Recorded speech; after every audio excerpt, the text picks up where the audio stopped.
লাঞ্চের জন্য রান্না করেছিলাম কই মাছের দো পেঁয়াজা। কই মাছের দো পেঁয়াজাটা তো সবাই সবার বাসায় সবার রুচি অনুযায়ী করে থাকো, তবে আমি আমার পরিবারের জন্য কিভাবে করে থাকি তোমাদের সাথে সেই উপায়টাই শেয়ার করছি। আমি মাছটা যে ভেজেছিলাম সেই তেলটা দিয়ে আমি দো পেঁয়াজাটা রান্না করব। আমরা সবাই জানি কই মাছে একটা স্পেশাল ফ্লেভার বা ঘ্রাণ থাকে, যেটা কি না মাছ ভেজে যদি আমি সেই তেলটাকে ফেলে দিই আমার আসল ফ্লেভারটাই কিন্তু আমি ফেলে দিলাম। তো আমি মাছ ভাজার তেলটাই এখানে ইউজ করেছি। তো এখানে আধা কাপের মতো পেঁয়াজ কুচি ইউজ করেছি। এটাকে আমি খুব সুন্দর করে বাদামি করে ভেজে নিব।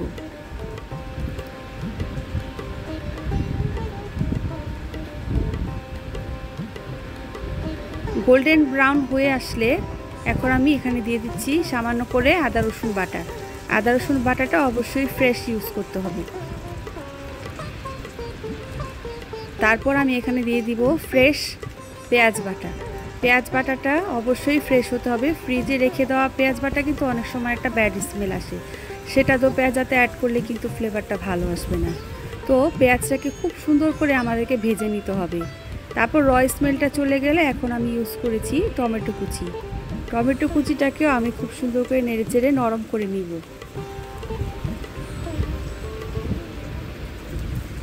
এটাকে আর একটু ভালো করে নরম হওয়ার জন্য সামান্য একটু পানি অ্যাড করে আমি কিছুক্ষণের জন্য জিনিসটাকে ঢেকে রাখবো।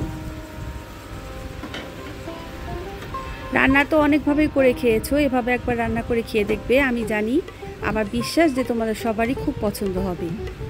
পানিটা যখন একবারে প্রায় শুকিয়ে আসবে তখনই আমি বাকি মশলাগুলো এতে ব্যবহার করব।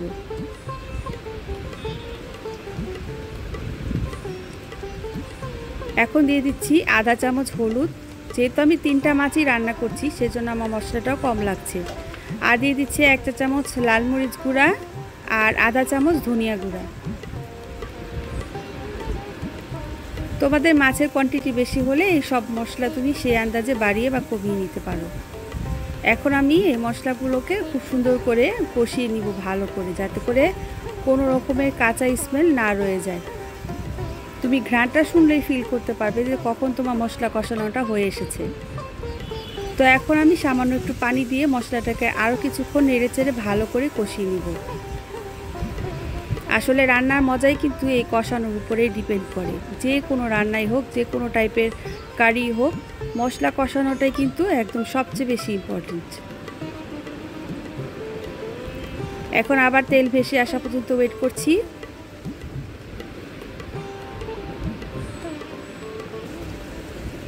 অনবরত নাড়াচাড়ার উপরে রাখবো যাতে করে নিচে না লেগে যায়। তারপর আমি সামান্য একটু লবণ দিয়েছি, আমার দো পেঁয়াজার যেটুকু লবণটা প্রয়োজন সে অনুযায়ী। তোমরা যারা একটু আন্দাজটা কম বুঝো অল্প অল্প করে দিয়ে টেস্ট করে দেখবে, তারপরই এটা তোমার রান্নার স্টেপটা আগাবে। এখন আমি ভেজে রাখা মাছটা অ্যাড করে দিয়েছি।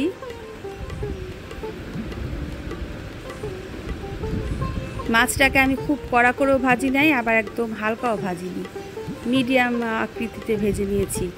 এখন আমি মশলাটাকে গায়ে গায়ে মাখিয়ে দিচ্ছি যাতে করে ফ্লেভারটা সুন্দর মতো মাছের ভিতর প্রবেশ করতে পারে। এক পিঠ কষানো হয়ে গেলে একদম কেয়ারফুলি এটাকে আরেক পিঠ উল্টে দিবে যাতে করে উভয় পাশই সুন্দর মতো কষানো হয়।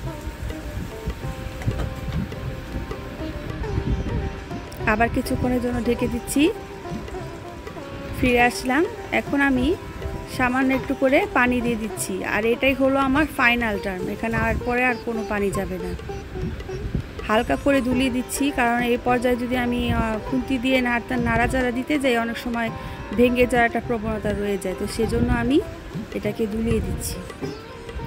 আর ফালি করে রাখা কাঁচামরিচটা অ্যাড করে দিলাম যাতে করে কাঁচামরিচের একটা ফ্লেভারও আমার এই কারিটাতে চলে আসে। এক পিঠ হয়ে আসলে আরেক পিঠটা আমি উল্টে দিচ্ছি যাতে করে একবারে সুন্দর মতো ফ্লেভারটা ছড়িয়ে পড়ে সম্পূর্ণরূপে।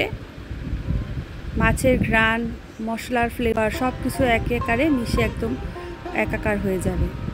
তারপর ধনিয়া পাতা কুচিটা নামানো ঠিক আগ মুহূর্তে দিয়ে সামান্য কিছুক্ষণের জন্য আমি ঢেকে রেখেছি। তো দেখতেই পারলে কত চটজলদি কিন্তু তৈরি হয়ে গেল কই মাছের দো পেঁয়াজা। তোমরা এভাবে করে খেয়ে দেখবে, তোমার হাজব্যান্ডকে তৈরি করে খাওয়াবে, দেখবে প্রচুর প্রশংসা পাবে। আর পুনরায় আবার তোমাকে বানাতে বলবে। এরকম একটা ইয়ামি রেসিপি, স্পেশালি ফিশ লাভারদের জন্য। তো যারা প্রথম থেকে পুরোটা ভিডিও জুড়ে ছিলে সবাইকে জানিয়ে অসংখ্য ধন্যবাদ।